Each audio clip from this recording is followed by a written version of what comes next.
What's up, everybody? It is, what is it, July 11th, Monday. Back from a nice trip. Went out to Minnesota for a wedding with my girlfriend. Told you, not super into weddings. This wedding was pretty nice, though. I liked it. It was a super nice setting. It was in St. Peter, Minnesota, real small town, population like I don't know, two, maybe I don't know, probably a couple thousand, few thousand. I don't know. I'm not even gonna guess, but really small town, really cool. Um, yeah, it was pretty nice, cool meeting her friends, being like the ultimate plus one, not knowing anybody. Her mom and dad were there, that was cool. But no, it was nice. It was just nice to get away. I think it's important, get out of your town a little bit, get out of your routine. I think it's very recharges you, recharges me. I felt recharged. It was really nice. I know she appreciated getting away, and just having a good time. Let's see. I was pretty healthy last week, super not healthy this weekend. Gonna go back to being healthy again. But we're again on like vacation, sort of, or kind of, yeah, vacation, I guess. I don't know. Road trip, whatever. Having fun. So you just gotta have fun. Yeah. Yeah, I'm gonna be healthy this week. Yeah, it was cool. Got like a tough, rough haircut. Um, it was definitely like, I don't know. I wouldn't say she was like a grandma, but maybe she was a grandma. I don't know. Well, no, she was a grandma. She told me about her kids and her grandkids. So she was a grandma, but she was just kind of like this older lady in St. Peter, probably cuts the whole town's hair. And she was great. And she was a very beautiful soul, great human being. Told me some town history. But probably should have got my haircut in Omaha and the beard trim, but that's okay. Worth the experience. That was cool. She told me some town history. Told me some sights to see. Told me about Indian uprising in St. Peter. Had to be somewhere around 1862-ish. I don't know, 3-ish.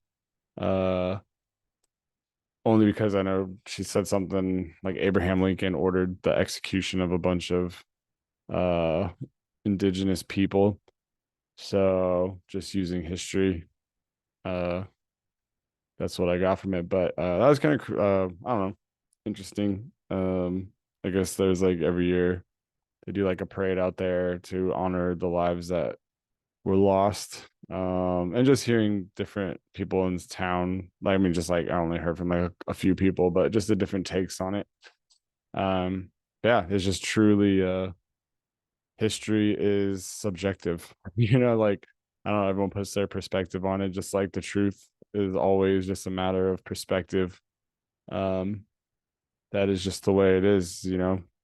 Someone has to write the story, and people always have opinions, and agendas or thoughts or um just the angle in which they saw it. So you never know what story you're gonna get and how accurate it's gonna be.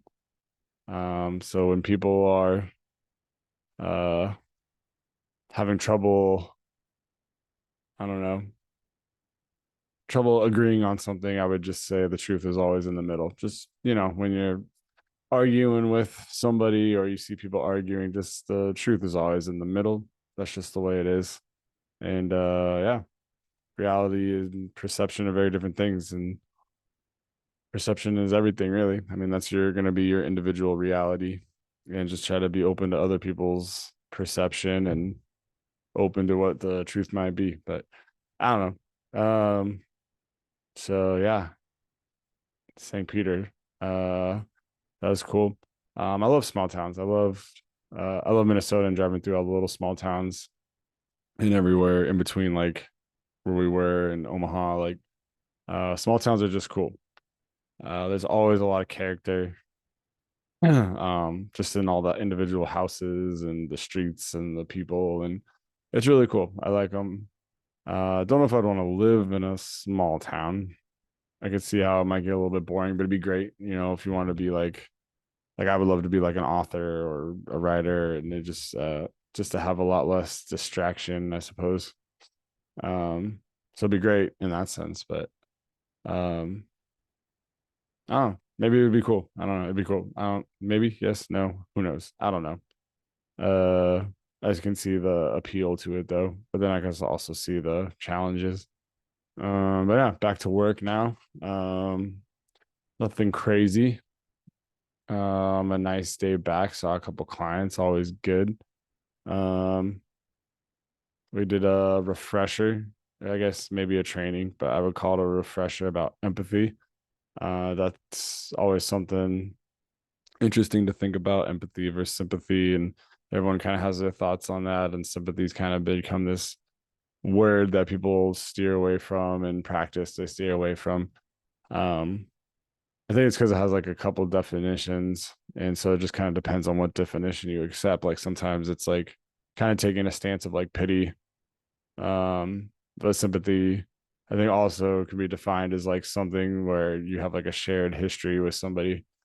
So you have that connection. So I think sympathy is cool. I don't know, like in a way, not the pity one, but um, sympathy can definitely be a connection. I would say look into it if you want or don't. I don't care. But yeah, sympathy's got this bad rap now because everybody is into empathy, which is also very important. I think people just, I don't know, get these words like gaslighting and whatever. I don't know, like these cool like hashtag words come around, but um, yeah, empathy is cool. I don't know. Definitely got to think about that. Uh, I don't know. I appreciated the refresher. I think other people, where it's kind of a newer thing to think about and talk about. I don't know, very light training, but empathy is good. Yeah, I think. How do you empathize for tough people? I think that would have been a fun question posed to the group. Would have been a good discussion. That was kind of like glossed over and missed. It's kind of just more of like a how do you empathize, but which is good. I think it's good to just kind of refresh the wheels on that and being aware of being empathetic. Um, I think you could be empathetic without necessarily being knowledgeable in all the terms and the breakdown of it, but um it's good to be like, oh yeah, like I could do this but not better. Um but yeah, but how do you empathize with like tough people? Like how do you empathize um with a murderer or like a child rapist or somebody like that? Like that stuff's tough, but somebody, there's jobs out there, people got to do that. Um and kudos to them, Uh in my job, I work more with like victims more than perpetrators. So it's a little bit easier to empathize with victims, or it's 1,000% easier to empathize with victims over perpetrators. But I don't know. I think it's still good to think about, people that do horrible things usually come from a horrible history, and not that it justifies their actions and what they did. And I think, they still need to receive consequences for their actions, but I think it's good for people to understand the history of these people to like help break a cycle, like a generational cycle or whatever. And also like, if they have children, or whoever it is, where you can put supports into their life, into that family's life, so they don't just keep doing the same thing over and over. Like an alcoholic great grandfather, alcoholic dad, alcoholic son or daughter or whatever. Uh, and then alcoholic grandkid and on and on. Break that cycle. Yeah, empathy's cool. Um, I don't know, and it's interesting. I could probably talk so much about that. Um, but I'm cooking some dinner and I gotta like get to that. But um, trying to think of any like tough people in my like professional life that I had to empathize with. But I don't know. I think I'm kind of built to. I'm in like professional work mode. I think I could. I don't think I have a problem with that.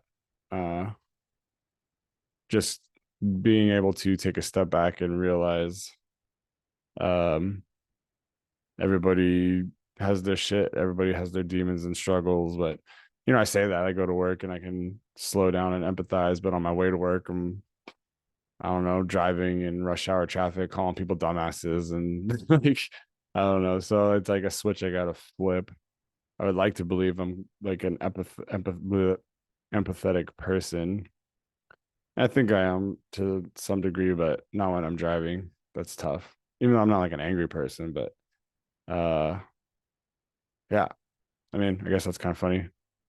Driving to work, dumbass, learn to drive, idiot, get to work, and then be very empathetic and more conscious of it. So maybe I just need to be more conscious of it in my day to day when I'm not at work. Um, what else? My girlfriend got turned down for a job. That's tough for her. Um, just trying to be there for her while she struggles with that. It can be really tough.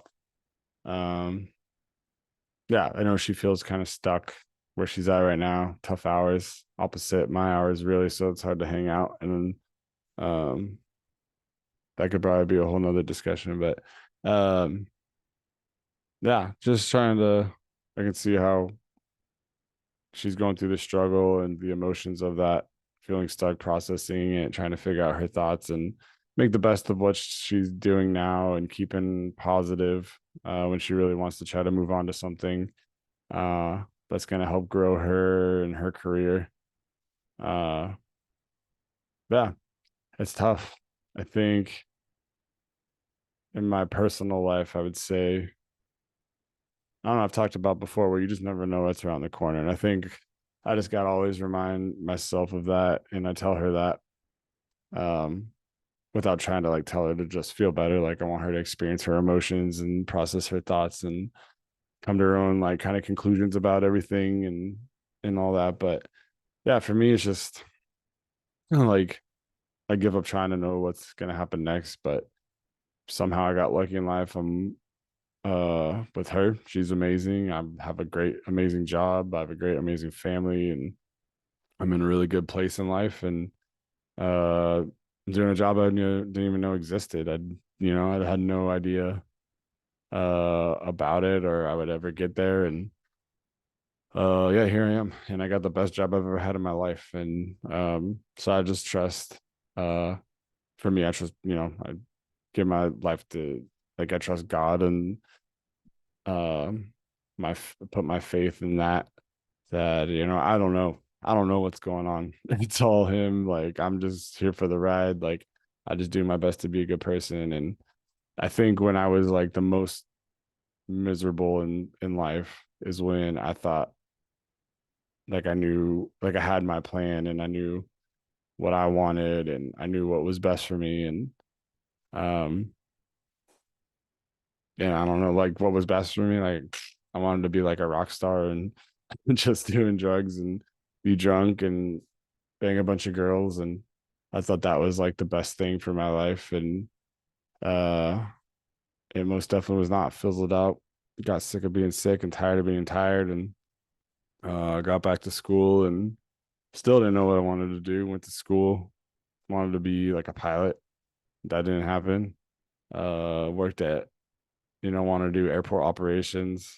Worked at an airport. Was miserable. Hated that job.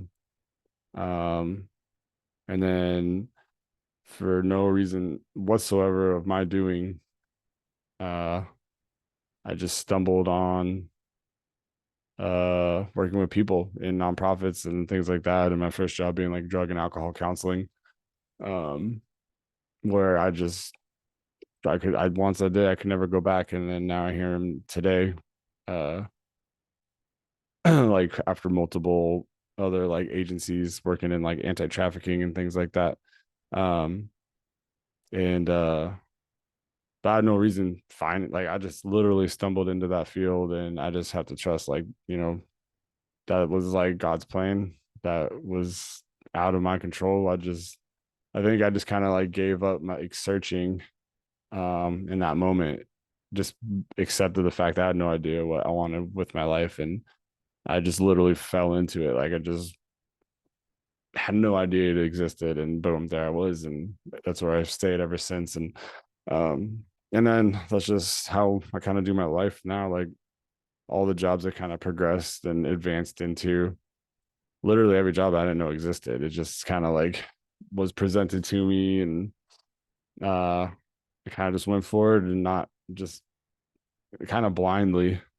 And then um yeah, every job's just gotten better and better. So I don't know what's around the corner. I don't even want to know anymore. I'm just enjoying the movie. I'm like I said, I always say I'm like along for the ride. I'm enjoying the movie. And I think as long as I stay positive and I just kind of like, again, just try to do the next right thing. And by right, I mean like good, like kind. Like I try to do the right choice. Um, that is like, yeah, just right. I don't know how to break that down other than that isn't just impulsive or selfish or easiest or uh funnest or whatever. Like I try, it's like even if it's like something a little bit uncomfortable or a little, yeah, just uncomfortable, really. That's the hardest thing to get through a lot of times. um it usually works out for the best if it feels right in my heart.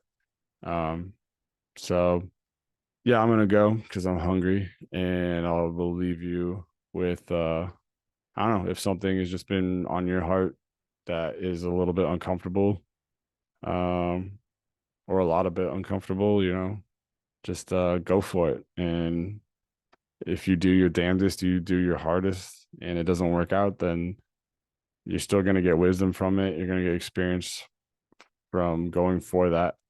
You're gonna learn something if you allow yourself to be open to learning something, and then you just to keep applying those lessons, and you're gonna be fine.